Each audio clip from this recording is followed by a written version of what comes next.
Hello world! And welcome to Striking Discord. I'm Mason. And I'm Tim. And today, we are talking about modern medicine. And more specifically, some crazy things that you can actually find in modern hospitals that you will not believe. However, you should believe because they're true.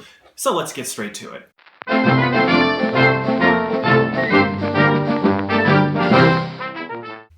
So, starting big on our list of crazy things found in hospitals, did you know that cocaine is actually still occasionally used in modern surgical procedures?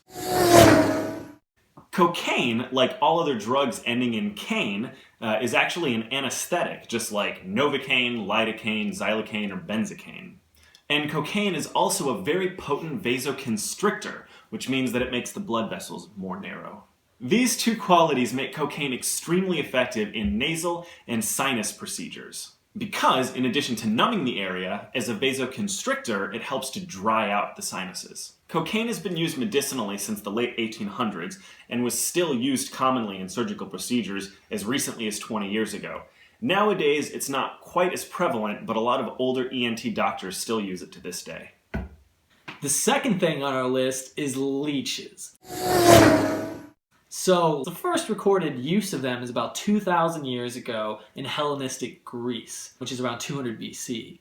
So, what's cooler than that is that these things are still used in the modern day, like on that Game of Thrones episode where that crazy lady in red is like putting leeches all over a guy and throwing him in fire. Just like that in modern medicine. So the purpose the leeches actually serve are to help with limb reattachment and reconstructive surgery. They help maintain or improve blood circulation in damaged tissue. Huge insurance companies have policies that approve the use of leeches by medical professionals. However, your voodoo doctor is not a medical professional. So Tim, what's next? Well, Mason, the third thing on our list are radiopharmaceuticals.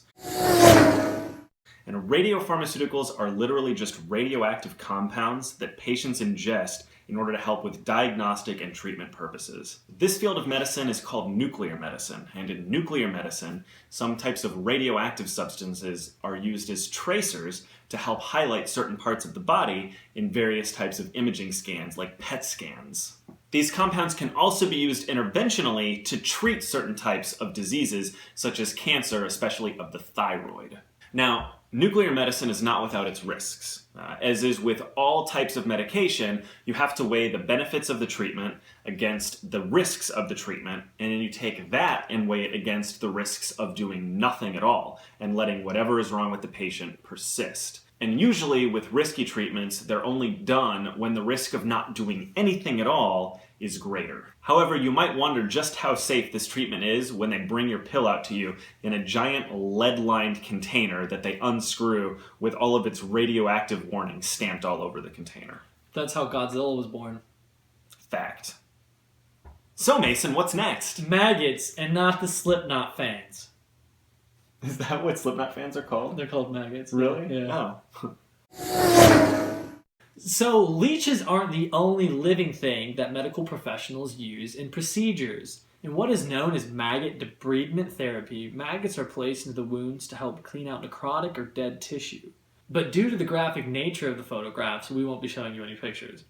However, if you have a strong stomach, feel free to Google maggot therapy. However, I warn you, the pictures of maggot therapy are extremely graphic and unsettling, even worse than the leech therapy pictures, which we didn't include either. So, our fifth and final crazy thing found in a hospital is Pam. Do you mean America's most beloved sitcom receptionist? No, I'm not talking about Pam Beesly from The Office. I am talking about Pam cooking spray. So believe it or not, a lot of hospitals actually use Pam cooking spray, and not for baking cookies for patients. GI specialists actually use Pam cooking spray to lubricate endoscopes when they're performing upper endoscopies on patients. Some doctors will use water-based lubricants like KY, but being that Pam is an actual edible lubricant, it makes it the perfect one for such procedures as upper endoscopies. So we even found a letter from a manufacturer of endoscopes that didn't personally advocate the use of Pam cooking spray, but it did acknowledge the fact that it is a widely used lubricant for such procedures. All right, Tim, so what's number 6?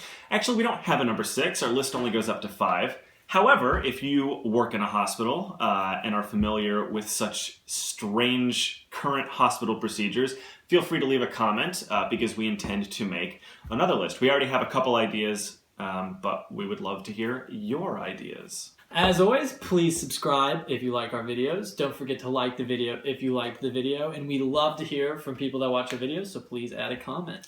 Add a comment. Why did I say it? Just add a comment.